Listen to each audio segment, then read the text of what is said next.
30th of August 2010 was our 35th wedding anniversary, and we celebrated that at Ahmed's home, only because coincidentally he had invited us to dinner with his family that night.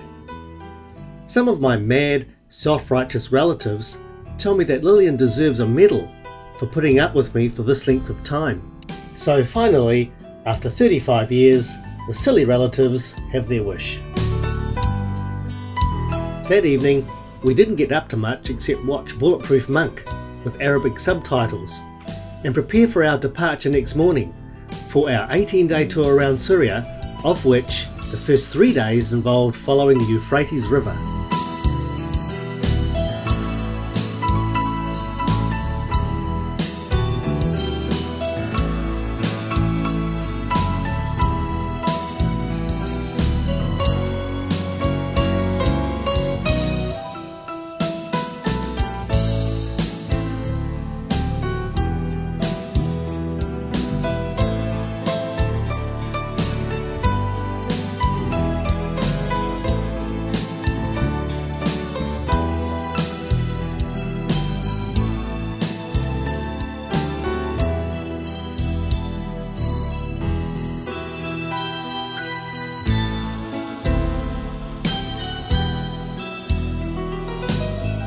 The Euphrates is the longest and one of the most historically important rivers of Western Asia and runs for 3,000 kilometres. Together with the Tigris, it's one of the two defining rivers of Mesopotamia, described as the cradle of civilization.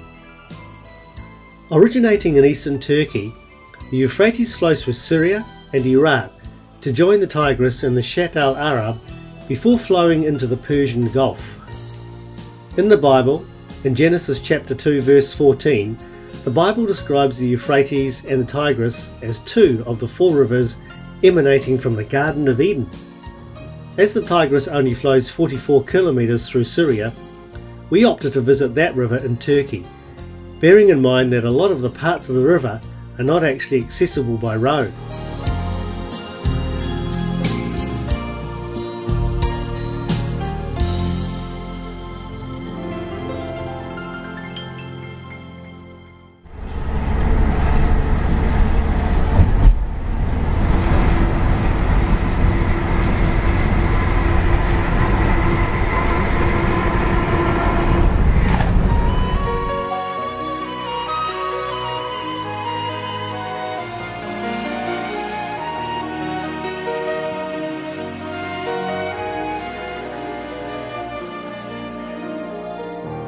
Najim was known as Caesarianato to the Romans and was an important crossing point on the Euphrates, from where Roman forces were able to launch offensives against the Parthians of Mesopotamia.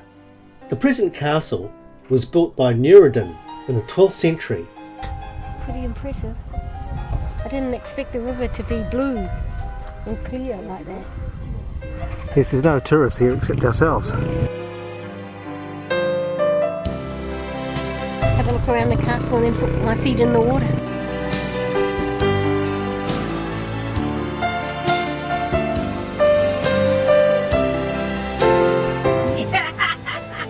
Welcome to Syria.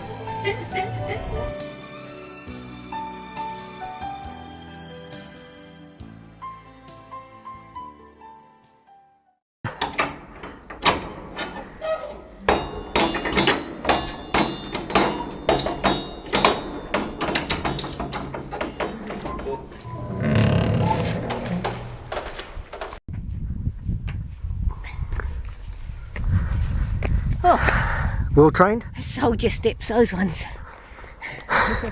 Wow, look at this.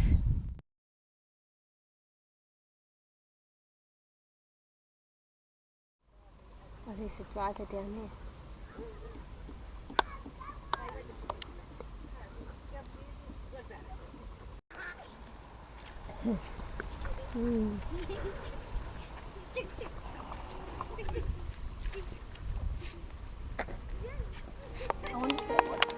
The castle stands on natural high ground, with beautiful inspiring views out over the river. The mud brick village of Najim can be seen nestled below. 700 years ago, The castle was largely reconstructed by the Ayyubid ruler of Aleppo, al-Zahir Ghazi, the son of Saladin. In recent years, a joint Syrian-Spanish team has carried out extensive restoration work on the castle with impressive effects. The stairway and neatly arched bridge leading up to the entrance is a modern reconstruction. The castle has a palace and dungeons where traces of a church dating back from the early Byzantine period have been identified. There's also a number of large cool rooms which served as storage with deep drain pits and water systems.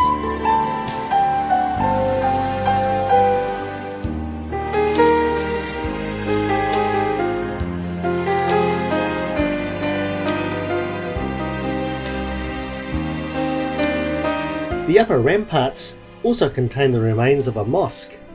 The Syrians have been hit hard by bad Western media propaganda. On the Euphrates River adventure, we saw only 3 other couples who were tourists. Because there are so few tourists around, the archaeological caretaker unlocks the ruins for you and gives you a personal tour.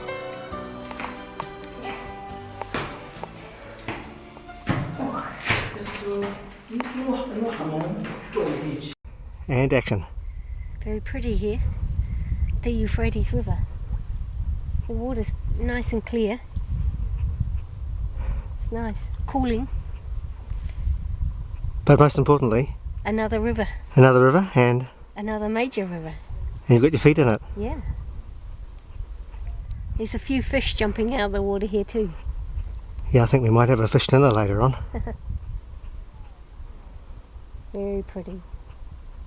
And now a few words from the sponsor, Lillian. It was my idea to come to this place. Hey? It was my idea to come to this place. Yes, and of course now that I'm here, when I discovered I could come here, naturally, made sense to put my feet in here. It's probably why all the fish have just left. Yes, jandalless of course. Taking my jandals off. Yeah. Don't want to get them dirty. Oh, and there's another fish. There was a big Man, this splash place is just over full of there. fish. Don't know where he's gone, but there was a big splash. Yeah. Okay, Yalla. Yalla yalla, let's go.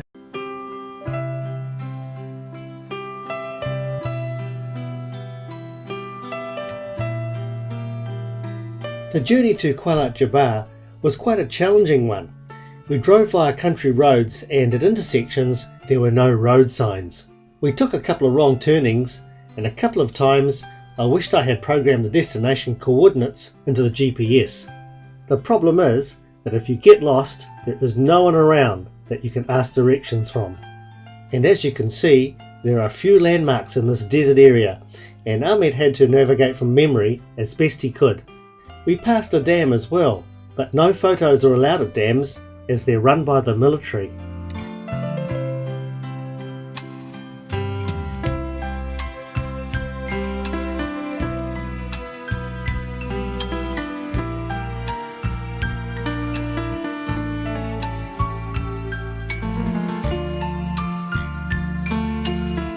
Kuala Jabar Castle was formerly on a prominent hilltop overlooking the Euphrates Valley.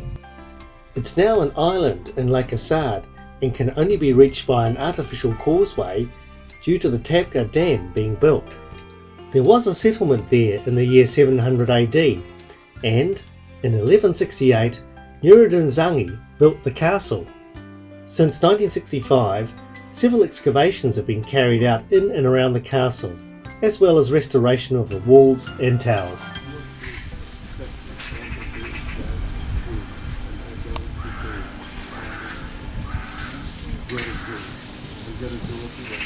Opposite the castle is a restaurant. The setting is idyllic. A fresh fish lunch on the banks of the river Euphrates, with the fish caught from said river. Well, that's probably the most outrageous fish meal I've ever had. First of all, the fish was unedible. Didn't taste any good. It was full of fine bones, so you really couldn't eat it. And to top it all off, that was $22 for probably the worst meal I've had since I've been away on holiday. I'm just glad I didn't order one as well. $22 for nothing. Well, we had to throw most of it out. The cats enjoyed The it. cats enjoyed it, yes.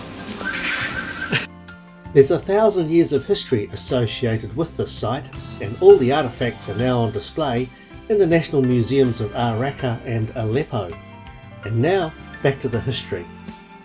Before the castle, it was not exactly known when the hilltop of Jabar was first fortified. The site was already known as Rasafeh in the pre-Islamic time.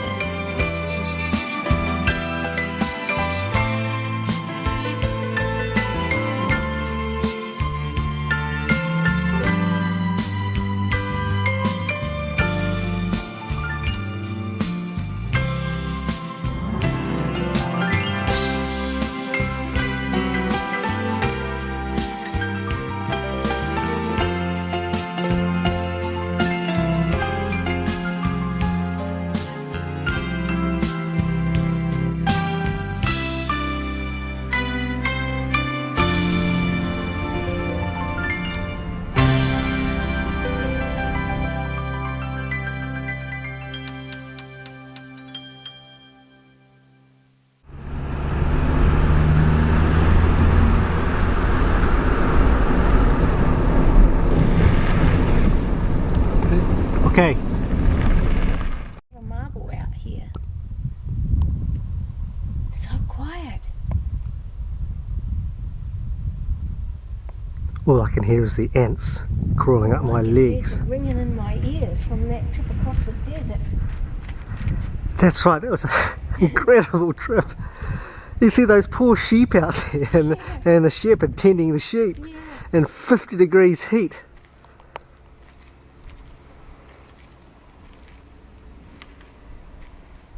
Nobody here but us. It's 4 o'clock, Oh. 10 past 4, and it feels like it's probably still 50. Hmm.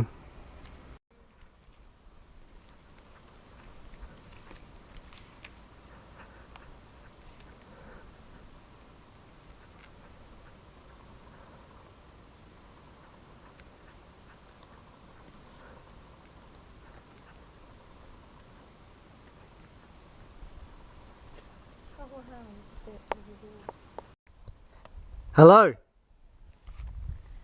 No echoes here. Hello. It's just dead. Hello. Sorry. No Arabic. No Arabic.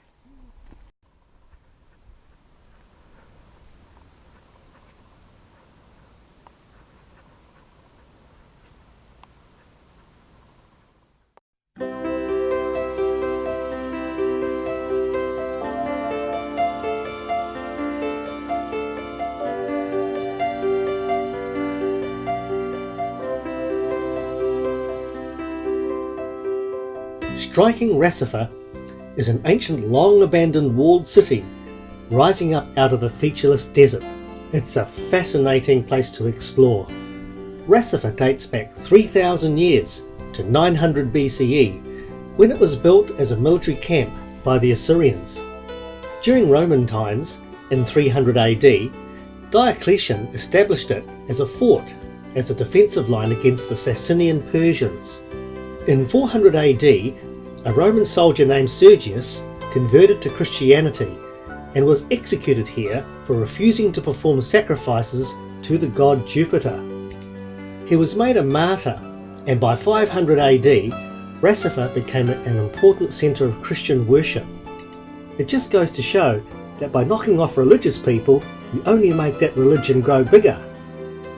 3 churches remain standing, and the grandest is the partially restored basilica of, you guessed it, St. Sergius. The city was finally abandoned in the year 1300 when the invading Mongols swept across northern Syria.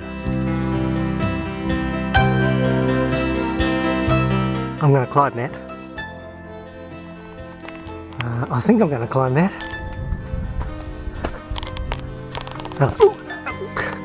In the 5th century, the Byzantine Emperor Justinian further fortified the growing settlement against Persian assault.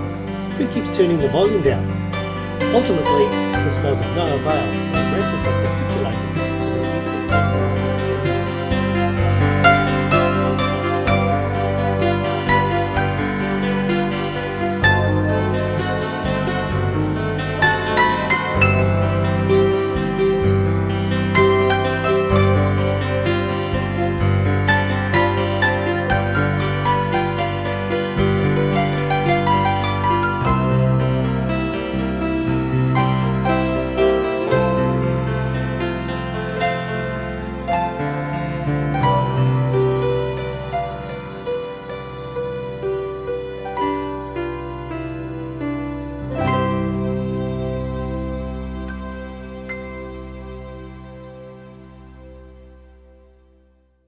Got my Bedouin hat on now. Gonna go for a walk in the desert. See ya. See you all right. You last about 10 minutes out there. I got the map, got the GPS. Hey, you forgot your dog. And the wife.